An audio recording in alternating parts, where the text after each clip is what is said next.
Okay, so it's raining hard in Portugal right now, and sometimes we have really quick power outages here. So it's not, electrical thing isn't quite as reliable here where I am as other places, but it's not bad.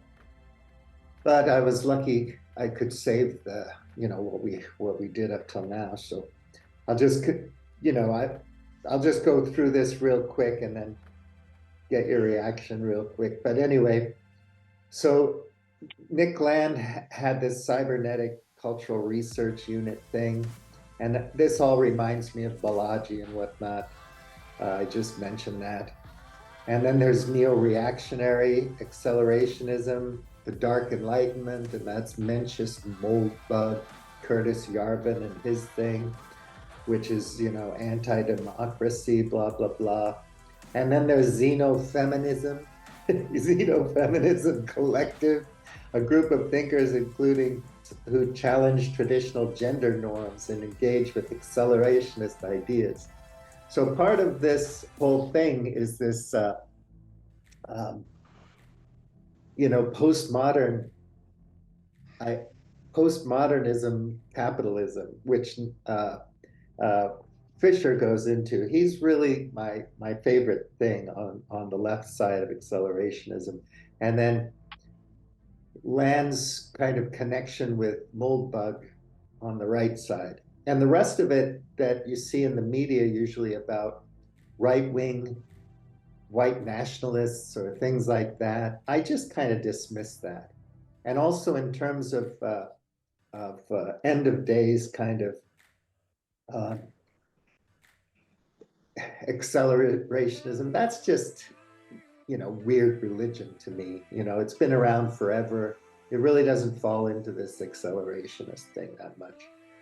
So unconditional accelerationism, which is Prometheanism, Franco Bifo Berardi, an Italian Marxist theorist associated with the idea of unconditional acceleration. That's another one. So his ideas are unconditional acceleration rejects the idea of steering or directing acceleration towards a particular end, and instead emphasizes an unconditional embrace of accelerationism itself, which is what you were just saying.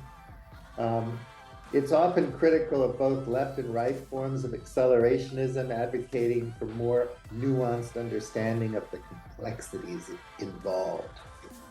So there's the UAC. So ACT stands for accelerationism. So I titled my folder here, I said AccMick. Mick Hack, Mick Acceleration. So Nick Land in his later work introduced UAC and ZAC. UAC explores the ideas of unconditional acceleration, as mentioned earlier, emphasizing the embrace of acceleration without predefined goals. So like you said, you intuited from your reading that they're just like, let it all just happen. Let it fly. Why worry about it? And everybody's so conditioned and programmed in our society anyway, and nobody knows about any of this or thinks about it. So when I punted this to you, I first said that to me, there's a banality to it or a commonality, a kind of the boring aspect to it, because it's happening anyway. You know what I mean? No matter what we do. So I'll just finish that and then I want your thought on that. So this ZAC, on the other hand, represents a more skeptical or nihilistic approach, questioning the idea of accelerationism itself. So it's like, if you're going to go into some kind of nouvelle Nietzschean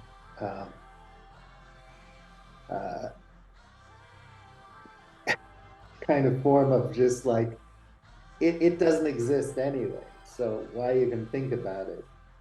So UCC, Universal Civilization, Cybernetics, and ZCC, Zero Carbon Civilization, Cybernetics. And all of this has this kind of technocratic side to it too, which is one of the reasons why I think Nick Land appreciates China, because you've got the the technocrats in control and the government dictating. You know, if there's a problem in Inner Mongolia and there's some, you know, labor riots or something, they're going to send in thousands of police. Look what happened in Hong Kong when I was there before I left Hong Kong.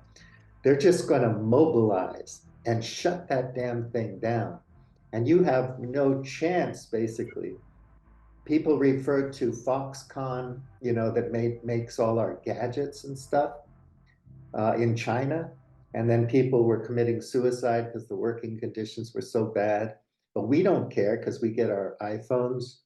And then, you know, the capital is mobile, it's free, it can go anywhere in the world as long as it has its fossil capital to fuel it, because that's the most efficient way to fuel this form of capitalism we're in now. So if the factories have to move to Indonesia or Malaysia or Vietnam or Cambodia, Bangladesh, any other part of the world, it's easy to do that because the energy can be piped there, shipped there, and you can just continue as you will. So the minute the wages go up in China and you have labor movements that are pissed off and want to get paid more, then the CEOs and the board members and the owners of these companies, shareholders, say, well, you got to go somewhere where you can cut costs and make more money. You know, so these guys are like, why worry about it? Just technify it, just make it even more efficient, even better than that. That's why I often think that if we had fusion energy, so every little factory anywhere has robots. Robotics are big now. So they're displacing jobs and labor. And you could power them with fusion energy. We would just continue to dismantle and eat the planet anyway, because there's this idea that you really don't want to think things through that much in terms of the commons, in terms of how human beings evolve to feel and interact and socialize and all that kind of stuff, and just let it all go. And like you said earlier, you have this feeling that, you know, at the end of the day, you're not even going to be a human being anymore. You have no sense of self. So there, it goes on like this type of stuff. So go ahead now. Well, I just sort of reflect on your point, though, that we're already there. It's about just let it happen, but that's the neoliberal sort of viewpoint on everything. Get out of our way and let capitalism do its thing. We're already there. We've almost volunteered collectively to, you know, comply with, you know, bread and circuses. You know, we might say outwardly, you know, I want to protect my privacy, I want to protect my sense of self, but then I get on Facebook and hand over all my details, and oh, I want to use that little widget that does this funny face on my profile picture, so I'll hand over all my details to some obscure company just so that I can have this little smiley widget on my profile picture and not even think about it, and then say, and then complain that someone's trying to take our identity and someone's trying to control us. But we're volunteering for it because we have that shiny thing constantly put in front of us, and we're being led, you know, all the way around. And that it's happening right before our eyes. Like I said at the start, when you look at the last 20, 30 years, the exponential growth in technology, it has had an effect on the way we think, our short-term versus long-term concentration spans. It's had an effect on our ability to discern from good information and bad information. It's all just information now, and we've created our bubbles for ourselves, and that's exactly part of this process. So I think that whole acceleration theory, depending on which way you look at it, is you might be wary of it, or you might be a pro-accelerationist to go, let it go, let it speed up even faster so that it gets to that end point quicker, so that we can have our new utopia afterwards, or whatever that utopia is for I don't even whichever. know what they're thinking, to be honest. Like, I get, Well, it's just, yeah, it's going to be utopia for certain people, but I think that a lot of us will be blissfully ignorant of everything, and that's a utopia for us as well, that we can actually be ignorant and not have to care, not have to worry. Someone else will look after all of that. Like I said, we'll just be entertained and fed, and given false fulfillment. And so you've got classes of people who want this to happen because they have interpreted it in that biblical sense, or you've got the conspiracy theorists who want to be proven right.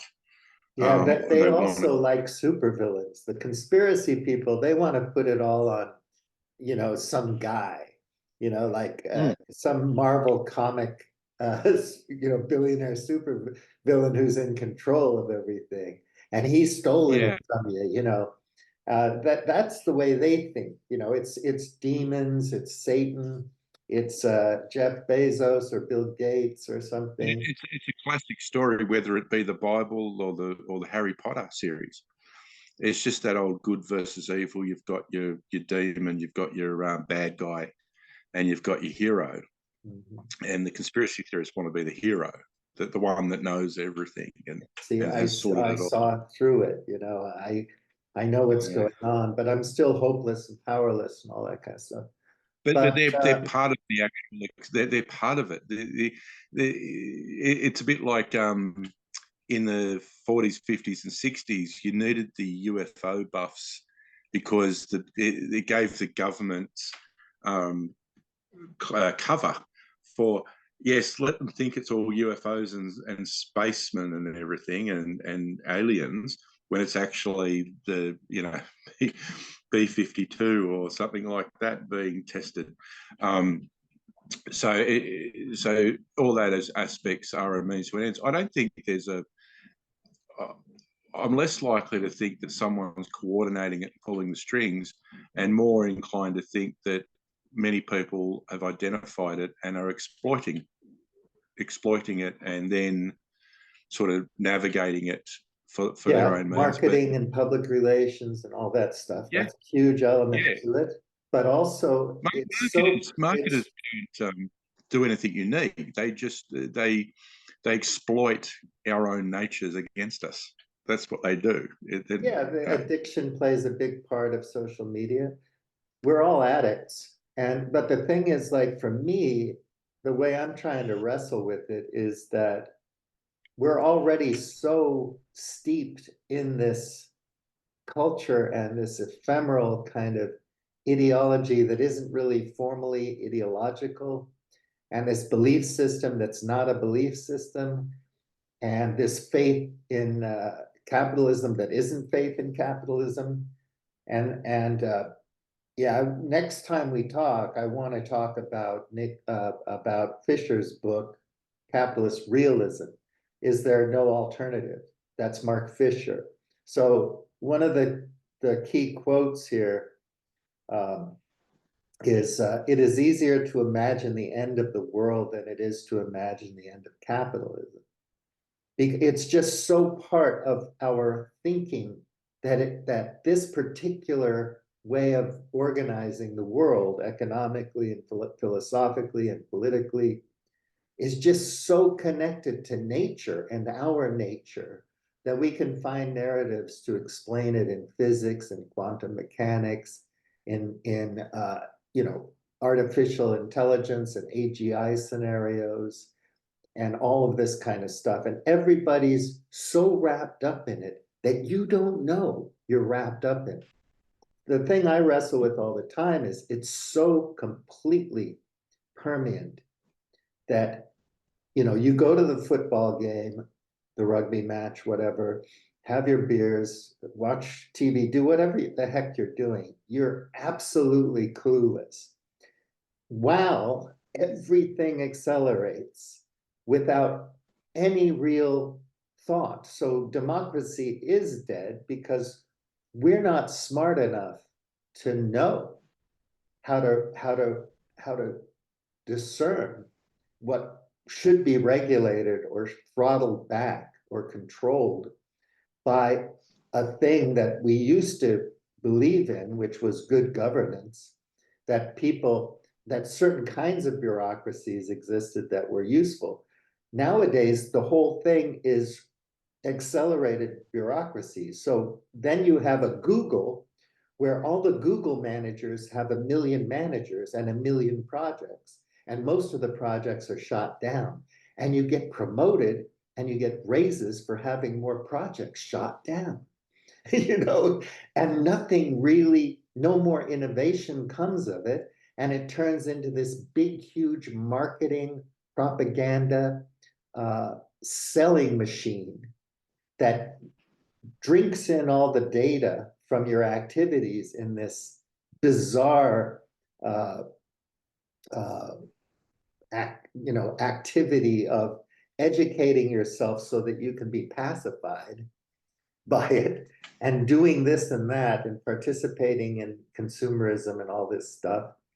And then it just turns it around and makes it into more capital. And then you have the financialization of capital, capital on capital game of, even corporate activist corporate raiders like Carl Icahn don't matter anymore because there's nothing to raid.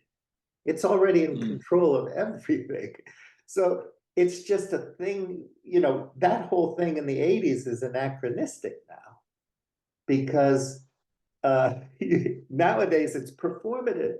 It's almost like just a performance of a kind of capitalism. So there's this interesting terminology called pastiche, which is a pastiche is a work of visual art, literature, theater, music, or architecture that imitates the style or character of the work one or more artists. So we have pastiche capitalism now, where everybody's just kind of like knockoff of all these different business models. That's why I joke when I said Balaji, of course, in his bio, he's a serial entrepreneur. Jordan Hall is a serial entrepreneur. All of the cool cats in the consulting world who are concerned about the fate of humanity and the future of humanity are all serial entrepreneurs and angel investors. And they have all these earth-shattering ideas about what's wrong with us. But just the education, the Schmachtenberger knowledge of all the things that are wrong with it becomes fetishized and pacified because it makes us think that, oh, I know what's wrong now. And it kind of relaxes you. I get it. We're going to 6C above industrial baseline. We're going to be extinct. I can deal with my grief. I can go to some meaning-making workshops and do yoga and learn how to embrace the moment and do some, Sam Harris meditation and whatnot, or delve into the Upanishads or some kind of Christianity and find myself, but we're all splintered and completely obliterated apart. We've lost this idea of community, of meaningfulness in the context of human beings doing something that they actually believe in. So it's like layers of simulacra. I think the traditional capitalism is along the lines of you made something, you created something, and then you sold it to someone who needed it, and then they, created something, and or you provided a service, you provided expertise in an area, and you sold that, your time and your expertise. But now we have this phenomenon where there's people selling stuff that isn't actually tangible and doesn't actually exist. So they're selling their opinion.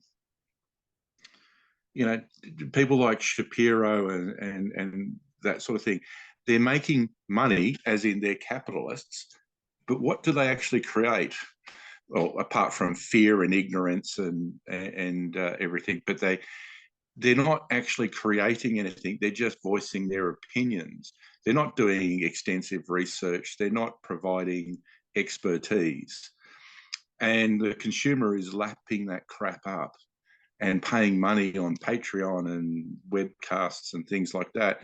For so now, Ben Shapiro isn't, and his ilk are nothing new. Shock jocks were doing it on radio for decades before that. The opinion columnists were doing it in the newspaper before that. And ironically, these are one of the biggest pundits for capitalism. But the irony is they actually do not produce anything of any significance themselves. They're part of the rentier capitalism, which is like, I'm renting you my time and my mind and my data generation to consume your content that is reinforcing biases that I don't even have in any way of understanding or even believing that I came to them through my own but journey. the irony being, I'm paying, say for instance, I support a particular pundit. I pay money to their website or to their Patreon or whatever, but then they not only get my money, but then I'm also freely handing over my data, and they're selling that data, so they're making money twice. Now that's great capitalism, I suppose, but and they're not even doing it. They just signed a contract with the platform. Yeah, but what's there left to create? What is there left to create? And so capitalism has taken now a new form, and it's like a virus that mutates to keep surviving. Capitalism needs to mutate into different areas in order to survive as an ideology. I'm not having a go at capitalism. I'm just observing that that's Well, how it it works. eats everything, and at the end of the day, this particular form of it, which is the neoliberal fossil fueled omnicidal heat engine of consumerism and all that, this amorphous, mobile, fluid um, material eater, one way or another, it's going to turn Gaza into a parking lot and then redevelop it into some kind of wonderful country club for the super rich. It's going to happen, and we're going to watch it this time, and we're not even going to think it's a thing. We're just going to kind of say, yeah, that's normal. That's what happened. That's the norm. And if you read the data about all the military industrial complex profits, how much weaponry we're sending over there to these wars, it's just normal. This is how we do business, okay? And if you don't have a portfolio with those companies in it, it's your problem. Deal with it. Get out of the way. Take some fucking opioids and die. I don't give a shit. Just don't be a pussy, whatever. I don't know. But, it's gotten to that point now where all of this has been so utterly normalized that it's not even noticeable to anybody. And you have to think really hard about, well, the only reason I had any intuitions like this going back 20 years is because I keep reading stuff. And so that triangulates your point of view about what's going on in the world, because you're seeing things from different angles. And if you're not too choosy and ideological and dogmatic, you say, okay, I'm going to read a little bit of some Marx theory, and I'm going to read a little bit of, some right-wing stuff, and whatever, philosophy and technological things and novels and books, and watch movies, and pretty soon you're seeing things from different perspectives, and you're getting like these ideas just bubble up in you. And then you find out, oh shit, other people think about this stuff and you don't feel as insane and literally crazy, you know, as you did when you didn't know about these people. But yeah, I want to read another quote thing from this capitalist realism, um, because I think it's so interesting. Um, so anyway, I'll just say who Mark Fisher was. Next time I want to talk about this book, but because it's really interesting, I think all the other stuff is kind of like these other splinters can be interesting too, like neo-reactionary X and so on and so forth, and the new Nick Land and what he's thinking about. But the thing that really captures my imagination in a deeper way that I think is kind of helpful and not just, you know, people indulging in you know, mental philosophic masturbation. Uh, so Mark Fisher's this writer, theorist, teacher. He's regularly appears in Freeze, New Statesman, The Wire, Sight and Sound. He was the founding member of Cybernetic Culture Research Institute. He's now a visiting fellow of the Center of Cultural Studies at Goldsmiths. Anyway, that was an old thing because he's no longer with us. But I want to read this one piece. This is quote, is it? No. Okay, it's easier to imagine the end of the world than the end of capitalism. After 1989, capitalism has successfully presented itself as the only realistic political economic system, a situation that the bank crisis of 2008, far from ending, actually compounded. The book analyses the book analyzes the development and principal features of this capitalist realism as a lived ideological framework, using examples from politics, films like Children of Men, Jason Bourne, Super Nanny, fiction like Le Guin and Kafka, work and education. It argues that capitalist realism colors all areas of contemporary experience, is anything but realistic, and asks how capitalism and its inconsistencies can be challenged. It is a sharp analysis of the post-ideological malaise that suggests that the economics and politics of free market neoliberalism are givens rather than constructions. So that's the thing, you know, when you hear people talk in the mainstream media or anybody, basically, they're always sounding like they're apologists. Like if you're the Pinker type, you know, save the Enlightenment type person, or, you know, you're somebody who just couldn't possibly ever say anything against capitalism. Like you couldn't possibly say anything bad about a country in the Middle East because you'd be blackballed or something like that. They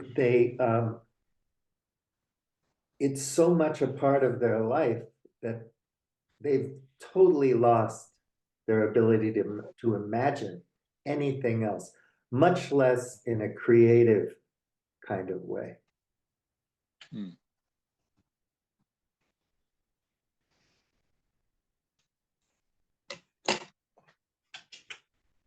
So yeah, he says the war on terror has prepared us for such a development. The normalization of crises produces a situation in which the repelling of measures brought in to deal with an emergency becomes unimaginable. When will the war ever be over? Action is pointless. Only senseless hope makes sense. Superstition and religion, the first resorts of the helpless, proliferate. What happens if the young are no longer capable of producing surprises? Mm. So this is scary stuff when you think about it. It's really, really scary. Is there anything you bring to the table that isn't scary when you start to think about Well, my life isn't scary. To hang out with me isn't scary. I just live a really simple, kind of it? happy-go-lucky, sunny boy life. I But mean, it is, but I, I think the thing with accelerationism is that it's, to your point you made earlier, it is really happening now. We're in the middle of it. It's at what point do you want to start putting the brakes on? Can you put the brakes on? How would you do it anyway? Um, and is it an ideology? Is it more just an observation? Um, and I think that many of the people are observers of this. Um, they're not advocating for it. They're not they're not resisting it. They're just observing that this is happening. And is there anything we can do about it? No. Then let it rip. Or yes, there is. Well, then what do we do? And then you start resisting. And how do you resist? So how um, do you have agency in the great game to where you can nudge things in a certain direction? Because yeah. the basic form of neoliberal kind of unregulated, even anarcho-capitalism is already unleashed. It is the way things operate now, and we're all Mm, part of it. So if we can't divorce ourselves from climate change, on the other hand, we can't blame ourselves for it. On the other hand, buying an electric car isn't going to help, or sorting our garbage isn't going to help.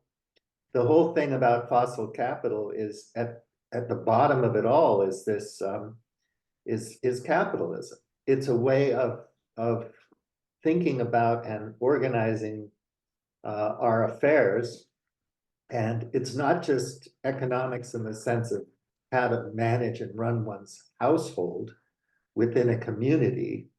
It's the whole financialization, commodification, and use of everything forever, as if our planet wasn't finite, as if we could easily just become a multi-planet species. And most of this mm, stuff, like you say, observational or fanciful, just a bunch of indulgence in fantasy. mm, Um, it's just like let's just imagine, because we're so caught up in it in this, we can't get out of it. So let's just kind of think about and talk about this situation we're in, this set of circumstances. Other people, I think, more earnest and more considerate and more caring, who actually like people, like society, like culture, they try to think of what needs to happen to kind of quote unquote fix things, or make things better, or have a softer landing, or keep it below 2C above industrial baseline. And then we adapt to it for hundreds of thousands of years, because it's never going to get cooler for a long, long time. But that's okay. We're innovative creatures. We're clever. We have science, engineering, and technology. It's a science problem. It's an engineering problem. And we can figure it out, As we go mm. along, we'll adapt. And so let's get ready for that. And the best way to do that is to educate ourselves, and when we but within the accelerationist context, this educating ourselves is placating ourselves. It's kind of saying, Placating us. I get it now. Okay, we can work towards that. But as you said, how the hell are you going to do that? The whole Yeah. idea that there's anybody with the stuff to organize leadership, ideology, philosophy, whatever, to create a revolution or some kind of, you know, come to my city state. We do things like this. We do things in the Stevie Bouliam way. And if you don't like it, get lost, But we have global supply chains. We have fossil capital that we rely on. We have fossil fuels as the energy source. Whatever energy source doesn't really matter. We depend on these other places for our stuff. We literally, the Russians, the Americans, Europeans, Chinese, have to go to Africa and exploit resources there. We have to create corruption to do it, because even though we're totally unashamed of genocide now, we don't care. I mean, there's just whatever, it's just something to watch on the news. Who cares? There's no outrage. Even though people march, even the marching is a co-opted, marketed thing. People make money off of covering the marches. They get their subscribers, from the marches and all this kind of thing. And it's just, it never ends. So even the nice people, like I think Nate Hagen, people like that, and his clique of people are sincere and considerate and they care. They're still totally wrapped up in it. And the work itself is pacifying. It makes you feel good. That you're having a go. Yeah. I think that's probably a good point to wrap up on for now. I agree. But next time, if you don't mind, can we go back to that book and I'll send it to you? It's only, the PDF's only 80 pages, so it's not like this big, huge thing.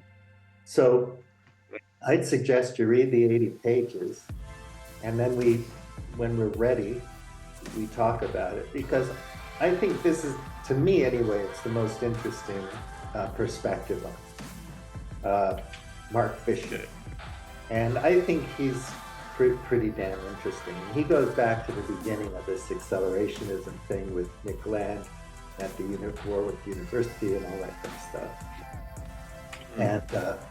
And then maybe at the end of this book, you get some ideas that all is not lost. There are things we can do, and education is a part of it, that can help us throttle back from all the madness of it. Because at the end of the day, a lot of these accelerationist thinkers are apocalyptic.